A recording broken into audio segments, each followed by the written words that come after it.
like a history. The history of her family, the history of the land itself. This land where her family has lived for generations. It's a valley. It's a valley, yes, deep in the hills. It's a valley deep in the hills where the traditional ways have been maintained for generations. And there are fruit trees.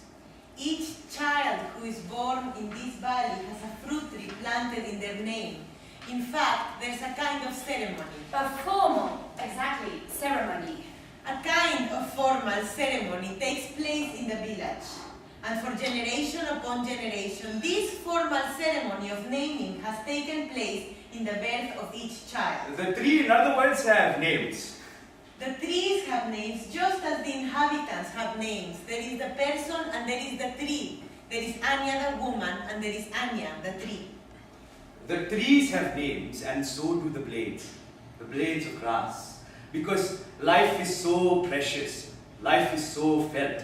Things are so sacred, so alive, that even the blades of grass have names. It's something we can hardly comprehend. We can hardly comprehend this sacred life. This sense of completeness is beyond our understanding. This sense of awe humbles us. But now, devastation. What? Devastation. The harmony of generations has been destroyed. Exactly. This enclosed, secure world has been torn apart. The harmony of generations has been destroyed. The women have been raped. The little children have been disemboweled. The women have been raped and then disemboweled. The men have hacked each other to pieces. Brother has killed brother. Cousin has murdered cousin. Brother has raped sister. Brother has raped, yes, sister. And now the dogs are picking over the remains. The petrol used to fuel the ancient tractors and generate electricity for the old black and white TVs have been used to set people alight. Yes. First to set living people alight, and now for health reasons to burn the corpses. Living people set on fire. The cold vapor of the petrol, then the hot rush of flames. The burning people running blazing between the trees that bear their name, scorching the leaves, writhing on the blades of grass. While the soldiers, they stand by laughing. The soldiers are laughing, even though these are their own cousins, their own parents, their own mothers Burning their and own fathers. parents in the sacred orchard. Burning them alive and laughing. Or burying them alive. Burying them alive up to their necks in the fertile earth and then smashing their skulls with a spade. They have a name for this. The flower. It's called, that's right, the flower. And it's all there in her face. It's what? All there. All there in her face. In Anya's face. We don't need words. She's beyond words. Her mouth.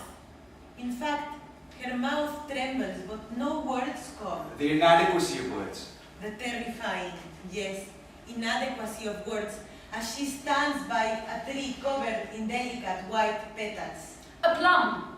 A plum tree covered in delicate white petals, which is the moment, Yes. which is the moment we realize that this is her tree. This is her own tree. Anya's tree. Anya's tree, planted, what, 40, 50 years ago, in the day of her birth. The whole dog by her father, the roots spread out by her mother and watered and tended by the family who now lie dead. Her very own tree. The air still smells like petrol. It's spring. Panorama of the whole valley. Is the whole deep valley in spring. The trees, the grass. A bee crawls into the cup of a flower. And then she speaks. Yes, because she must. Because the words well up as she stands beside her tree. The tree gives her strength. The strength to speak. She points to some charred timbers. That, she says, was my home. The children were hiding under the bed. They killed them both. First the boy, then the girl. They set light to my little girl's hair. I still don't understand why they set light to my little girl's hair. It crackled like a pile of sticks. Then she breaks down. Who? Anya. She screams. She breaks down and scratches her cheeks like something from an ancient tragedy. I don't think so. I don't think Anya screams. I don't think she breaks down and scratches her cheeks like something from an ancient tragedy. I think her eyes blaze. I think she advances toward the camera and begins to curse. You motherfucking shit-faced mothers, she says. You pig-fucking, cock-sucking bastards! You sister-fucking blaspheming, child-murdering, mindless fuck-face killers! I spit on your graves, on the graves of the mothers and fathers across all future generations! She's angry. She's very angry. She's very angry, but she has a right to be. She has, well, obviously a right to be angry. Everything is destroyed. A way of life destroyed. A relationship with nature destroyed. Of course, we sympathize. Not just sympathize, but empathize. Yes. Empathize because Anya's valley is our valley. Anya's trees are our trees. Anya's family is the family to which we all belong. So it's a universal thing. It's obviously. a universal thing in which we strangely recognize ourselves, our own world, our own pain. Our own anger.